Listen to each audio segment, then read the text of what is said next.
So when you look at the literature on how crisis affects learning, there are both positive and negative effects.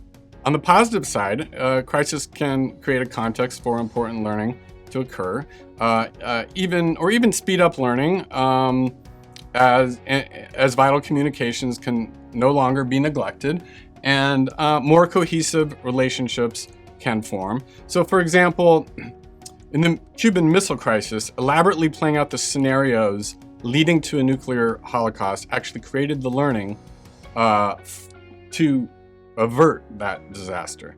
Some crises can promote a better understanding, particularly of causal mechanisms. So, for example, after Chernobyl, European countries were less likely to dismiss nuclear contamination as just a freak accident.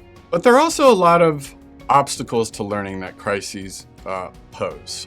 So, for example, it can create a restriction of information processing, or narrowing of a field of attention, like oversimplifying, a rigidity in response, like the reliance upon a dominant mode of thinking or becoming overcommitted to one's position, defensiveness, or the tendency to avoid or suppress information or actions suggesting poor performance or failure. And there's also even a bigger literature on the effect of trauma on learning.